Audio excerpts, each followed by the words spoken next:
Well, hello everybody. It is me, Gordon Farmark, and I have to fix the camera shot now because I messed with it. There it is. Hello everybody. I'm Gordon, and the podcast lawyer is here with you today to answer questions. And I hope you're watching. And if you are watching live, say hello and let me know in the comments so I can say hello back. And I've got a couple of interesting questions about music stuff that have come up in the last week or so. I almost didn't go live today because I feel like what's been going on in our country here in the U.S. is just so whacked out. and I've been so focused on it, it's been really hard for me to concentrate on much else, trying to get some work done and stuff like that. Charles is here. Brian is here. Nice to see you. But then I thought, a little normalcy isn't a bad thing. Not to take away from what's going on and the significance and importance of what's going on in the country, but I just decided, I'll show up. I'm going to do my thing. I'm here to help. I want to serve. I've set a goal this year of it's not just this year. I just want to help 10,000 podcasters over however long that takes. But in order to do that, one of the things I've set out to do this year is be consistent about showing up and sharing useful knowledge and information. I also, if you have a podcast and you'd like to have me on as a guest, I would be delighted. I've set a goal of appearing on 75 podcasts of others as a guest, and sort of that's what I'm trying to do this year. In addition to my own episodes and things like that, I'd like to serve and just want to help people, provide information that's useful and that kind of thing. So in that vein, I'm going to talk today about a couple things I've seen on the interwebs in recent weeks. First one is a question that came up from a fellow named Andy who said, there's a song I'm thinking of using for my intro music, but the record label that released the album containing the song doesn't exist anymore. I know the lead singer guitarist of the band, but only as a casual acquaintance. What's the legality of using a track on an album of a record company that no longer exists? Should I go through the effort of tracking down this acquaintance? And to that I say, Andy, I don't know whether it's worth the effort. What I will say, though, is that companies don't just go defunct and disappear without doing some stuff. And among the stuff that companies do when they close up shop and go out of business is they tell the government, hey, I'm going out of business. I'm going to stop paying taxes. We're done. And in order to do that, they have to document what's happening with all of their assets and liabilities. And they have to either sell the assets or return them to shareholders, those kinds of things, so they can pay off any outstanding bills and debts, or as much of them as they can, before they close up and go under.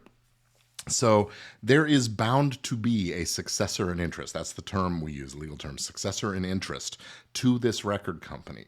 Now, record companies generally don't just fold up shop either. They typically are sold or they're bought by a larger company, or they just merge into another company or something like that. So don't just assume that because you can't find that record company's corporate address anymore that it doesn't still exist as a record label. It's worth doing some detective work. That might be as simple as Googling, what happened to this company or who took over this company's assets. It might be a matter of looking at the state corporate records where that company was organized. Start in the state where they seem to have done business, California, New York, Tennessee, whatever, but also look in Delaware. You can probably find out a lot from looking at those corporate records and how the company was dissolved. A trademark search might reveal who owns the name for that title, that brand, for that record company's name. And, it just pays. But it might be as simple as asking the artist that acquaintance. So maybe it is worth tracking down.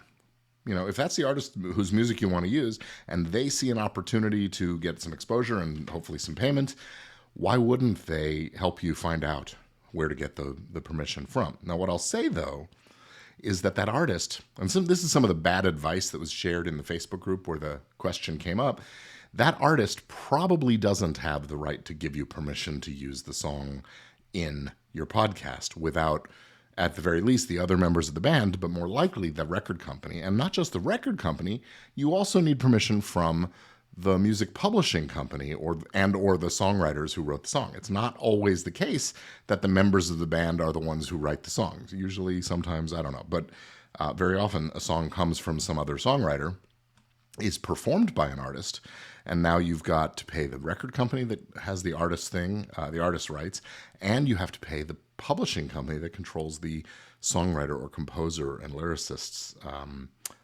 rights. So it's a somewhat complex web. Now, if you're planning on using the song over and over and over again as a theme song or something like that, it may very well be worth doing this legwork and tracking it down. If you're doing it in one single episode, it's up to you. How much time and energy do you want to do? It might be fun to document the process, actually.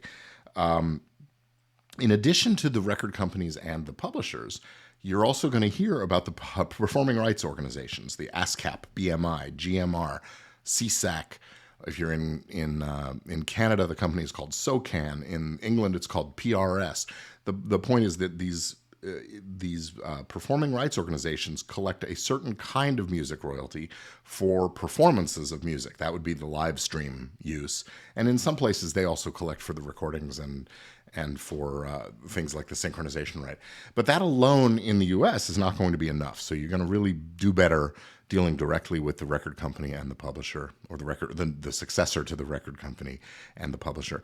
And actually, now that I think of it, finding out who the publisher is, they may be able to point you to to the successor in the record company's interest. So what I would suggest is go over to ascap.com. That's ASCAP.com. And do the repertoire search, where you actually search for the song by its title and the artist. And in there, it will identify who the publisher is. And you can reach out to the publisher and find out from there as much information as they can give you. The record company may also be listed. I haven't looked at that. They just changed their system a little bit, and so they're adding a lot more information to the database. So the record company information may be available too. And I would encourage it. Let's not let works become orphans just because we can't identify the who too easily. It's worth tracking down. If you like the song and you want to use it in your show, definitely want to do what you can about that. Looking at my camera shot here. Sorry. I know what I can do. There we go. That's better. Okay. So that was the first question that I wanted to address today. And the next one came up in a different podcaster group on Facebook. And basically what it was the original post was asking, hey, I'm looking for some music for my podcast. It needs to be royalty free. I can't afford a monthly subscription or big license fees. Any recommendations? And boy, this really points out the misconceptions and misunderstandings of what's going on here. The first answer was, yeah, just pull it out of iTunes. Don't do that. Music that's in iTunes, in almost every case, is not available. Certainly the fact that it's in iTunes doesn't give you the rights. You would have to go through that process that we just talked about of finding and licensing the music through the process that I just outlined. And you have to get permission from the owners. iTunes is not the owner of the music. So that's the issue. Oh, the cat is joining me. Hi, this is Luke. Well, he's going to get down. Okay. Hey, get down. Sorry about that, folks. So iTunes is not the way to go. And likewise, any other, if you find a piece of music on Spotify or you find a piece of music on Pandora, don't use that stuff, okay? Get the permission if you're going to do that. And you're going to pay. That's not royalty-free music. Okay. The next thing was somebody recommended, hey, go use YouTube's music. They've got a catalog of music that's licensed and ready to go for creators in their YouTube creator area. And I'm here to tell you, I looked, and I'm not sure that's kosher. Here are the terms and conditions from this YouTube audio library. And I'm going to zoom in on this a little bit here. There we go. Your use of the music library, including the music files in this library, is subject to the YouTube terms of service. Music from the library is intended solely for use by you in videos and other content that you create. That other content is where we get into some confusion. You can use music files from this library in videos that you monetize on YouTube. So you can monetize on YouTube. By downloading music from the library, you agree with the following. You may not make available, distribute, or perform the music files from this library separately from videos and other content into which you've incorporated these music files, e.g. standalone distribution of these files is not permitted. You may not use music files from this library in an illegal manner or in connection with any illegal content. You agree to comply with these requirements when you use music from this library, and then there's Learn More. I followed the Learn More link. It doesn't really give us any more useful information. So here's the issue. That other content that you create, language, really confuses this issue. But bottom line, as I read it, this does not give you permission to use the music in a podcast that you're not releasing on YouTube. Now, does it give you permission to do a video while you record your podcast and release the video on YouTube? Yes. But using that music as a standalone on your podcast episode, an audio-only podcast, definitely not gonna fly. So I don't think YouTube intended for their music library, their audio library, to be used with content that was not made for and distributed via YouTube. Now, what I'll tell you is that I do know that if you were to make a video on YouTube and then link it or share it on Facebook, they don't mind about that, because again, it's promoting a YouTube video and that's all good. Not necessarily the same if you make a video, post it on YouTube, and then also post it on Facebook separately. So if you link to the YouTube exhibition of the video, you're okay. If you post it, upload it separately on Facebook, I'm not so sure, right? Because YouTube doesn't get any brand value and they don't get the advertising revenue from that. So YouTube, look, they are a business, and as much as ABC's Alphabet's corporate philosophy has been, let's do no harm and do some good or whatever it was. I don't think that they're in the business of giving away music for people to use in products other than their own. So that's sort of where I am on the question of is YouTube music fair game and safe for you to use in your podcast? I would say probably not. Probably not. Even though there's that other content language, I'm going to go back up to it real quick. That other content that you create language, I don't think that they intend for you to use that stuff in material that stands alone and separately from the YouTube service and the YouTube product. So I would hesitate to incorporate that stuff. I certainly wouldn't use it as theme music for your show.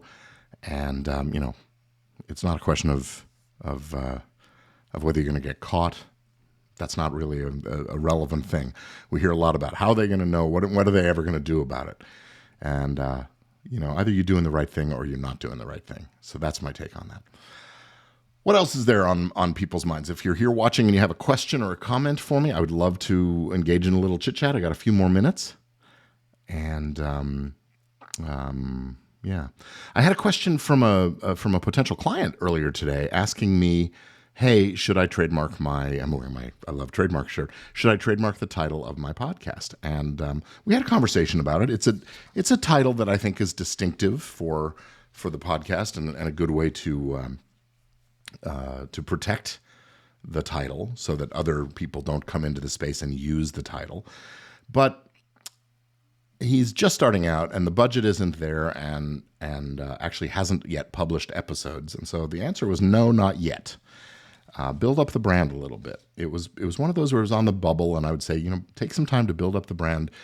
Use it in a way that gives you the secondary meaning, that the public starts to associate content with that title as coming from you, the particular source. That's what a trademark does. It's a word or a symbol or a logo or a phrase that connects the dots between the goods or services and the source of the goods or services.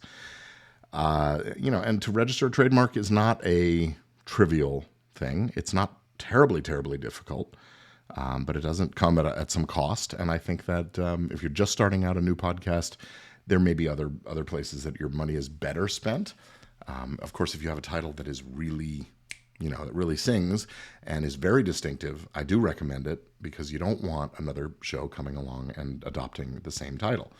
I did see a post actually on another Facebook group where a podcaster was distraught that there had been their show had been going for a couple of years, and all of a sudden in the iTunes directory there is a new podcast, 2 or 3 episodes now out with the same title, and they hadn't registered a trademark. And again, they got some bad advice from Facebook. I guess the moral of my whole message here is don't get your advice just in the Facebook groups. If you're not talking to the lawyers, you're not getting the real information, I guess you could say. Now, I'm sharing this in Facebook, so I kind of get the irony, but I'm here to do this as a service. So if you're not talking to a lawyer, you're not really getting the best advice, and the collective hive mind that is Facebook doesn't always know quite what's right. So that said, because there hadn't been a registered trademark, the conclusion drawn by most of the people in this group was, you're out of luck. Too bad. That's a shame. You could ask them nicely. Maybe they'll stop. I am all for that ask nicely perspective. I think that's the right way to go. Let them know, hey, I've been doing this for a while. I'm already in the marketplace. I've made a connection with my audience. Can you find another title for your show? And if they give you pushback, then you get a little more assertive and more aggressive. But the fact that there's no registered trademark is not necessarily fatal to the claim. There's a principle in the trademark law, or in this area of law, called unfair competition. And the statute actually says, hey, if you make a misleading statement in connection with goods or services, you can be in violation of this provision. It's actually called Section 43A of the Lanham Act.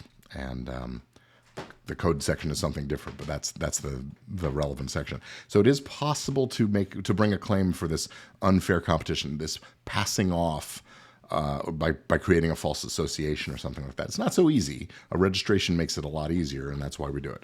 So Brian asks, I should wait until I have a bigger crowd. Brian, I don't think that's really what I meant to say.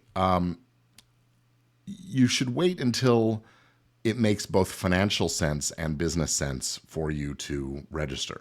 Now, that may be that you register it even before you've launched, before your first couple of episodes come out, if it's a valuable title that you believe is really distinctive, if it's really tied to your brand more broadly, or it's going to become you're investing in the brand, right?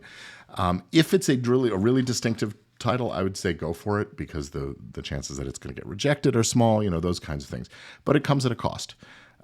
It's certainly, when you have a couple of episodes out, it's time to register your trademark, if you can afford it, if it makes sense. Make sure you're going to stick with it. It would be terrible to invest thousands of dollars in trademarks and things, and then give up your podcast after 5 or 6 months or something like that. But if you're taking it seriously, if you're in business and you intend to use your podcast as a business tool, yeah, it makes sense to register the trademark and protect your brand.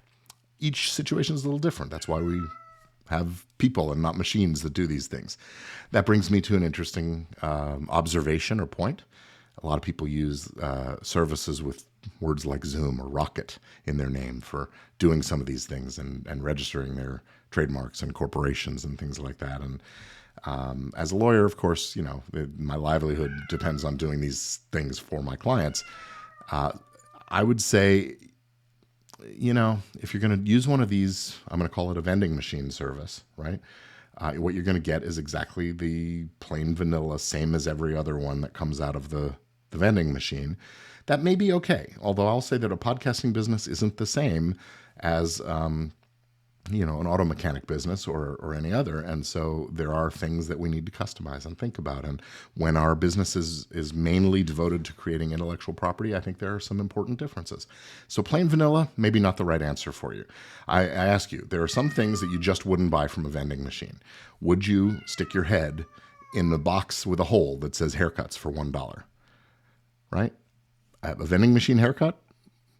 I don't know. I'm not sticking my head in there. You might come out with a great haircut, or you might come out missing an ear. That's my take on that. So do-it-yourself services, I would say do it yourself before you do it through a vending machine service. That's my quick take on things. I'm going to let the cat out, and then I'll be right. I'll pop back into the frame in just a second. You want to go? Go out. That's what you get for coming in. That's what happens when you leave the office door ajar. Thanks, Brian. I always I'm amused by that metaphor. Maybe it's a little tired, but the vending machine thing, I think, makes the point pretty carefully. There are some things that it's okay to buy from a vending machine, or what we call fungible goods or services, right? Where, look, a bottle of water is a bottle of water is a bottle of water. You might have a brand loyalty because you like the shape of the bottle or the company that it comes from, or maybe it does taste a little different. But bottom line, it's a bottle of water. Legal services, I don't think it's the same thing. I think that you're better off making a study of it and investing your time and energy than trusting to some company somewhere that built a machine. The machine doesn't always get it right. Like I said, it's if all you want is a scoop of vanilla ice cream, great. But as soon as you want a customized sundae, you need to go to the ice cream shop, right? All right. Any other comments or questions before I sign off and go look at the news and see what else is going on in the country today? It's been a crazy day, crazy couple of days.